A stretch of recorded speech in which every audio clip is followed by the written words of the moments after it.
The rain fell in angry sheets that evening, hammering the tin roof of a small wooden cabin tucked deep in the Texas plains.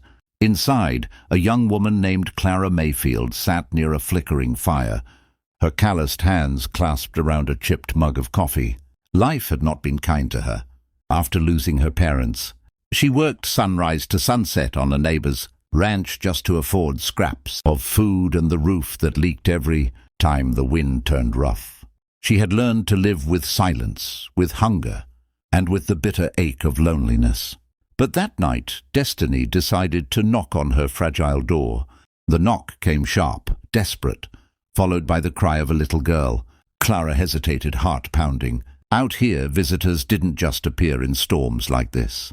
She opened the door to find a tall man drenched in rain, his coat heavy with mud, and beside him, a small child trembling under a blanket. "Please, ma'am," the man said, voice hoarse but gentle. "Our truck broke down a few miles back. Could we rest here until morning?" The little girl's eyes, big and blue, mirrored fear and exhaustion. Without another thought, Clara stepped aside. "Come in. You both look frozen."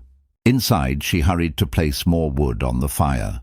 The man thanked her quietly, introducing himself as Luke and his daughter as Ellie. Clara noticed his hands, rough, blistered, like those of a rancher.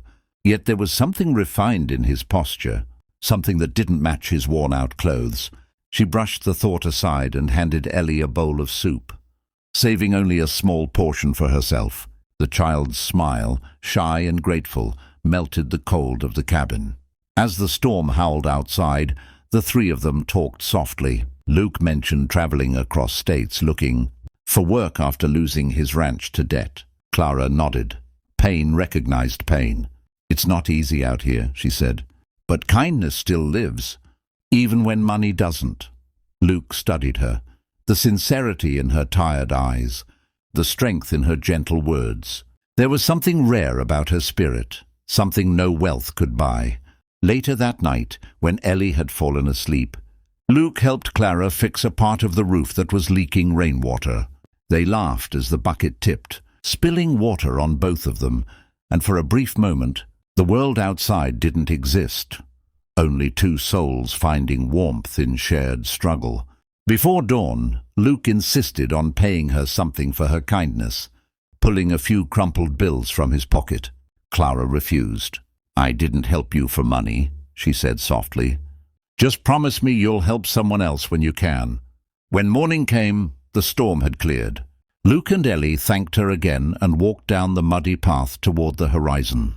Clara watched them disappear, unaware that she had just turned away a man whose worth reached far beyond the millions in his bank account, a man who would never forget the poor girl who gave him shelter when she had almost nothing herself. Months passed, and the cold of winter melted into the warm blush of spring.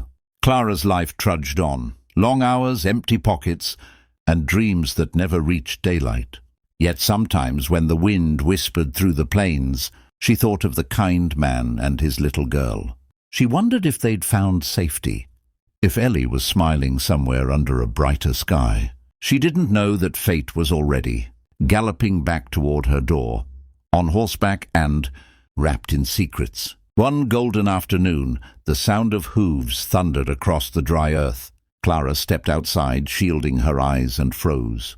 A horse approached, sleek and strong, and atop it sat a man in a crisp hat and polished boots. It took her a heartbeat to recognize him, Luke. But he wasn't the weary traveler anymore. He looked different, confident, clean-cut. Behind him, a black pickup truck gleamed under the sun, and from it a familiar little girl ran toward Clara, arms wide open. "Miss Clara!" Ellie squealed. "Daddy said we're home now." Clara's confusion deepened as Luke dismounted. "Home?" she echoed. He smiled, the same gentle smile now brightened by something deeper. "Yes," he said. "You gave us shelter when we had nothing, but you never asked who I was.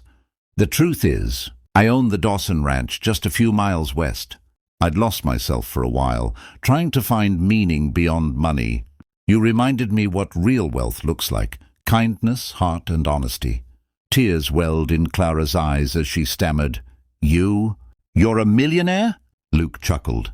Some folks call me that, yes. But that night I was just a father trying to protect his daughter. And you were an angel who opened her door. He handed her an envelope. Inside was a deed to a small piece of land beside his ranch. It's yours, he said softly. A gift, a place to build a new life. Clara shook her head, overwhelmed. I can't accept this. But Luke placed a hand over hers. You already earned it, with your heart. In the background, Ellie tugged Clara's dress. Can we plant flowers here? She asked, her innocence painting hope in the air. Clara smiled through her tears. Yes, sweetheart, we can. That evening, as the sun set behind the wide Texas fields, the three of them stood together, the poor girl, the cowboy millionaire, and his daughter, bound not by charity or wealth, but by something far more powerful, love born from kindness. The wind carried laughter across the plains, and for the first time in years, Clara felt like she truly belonged.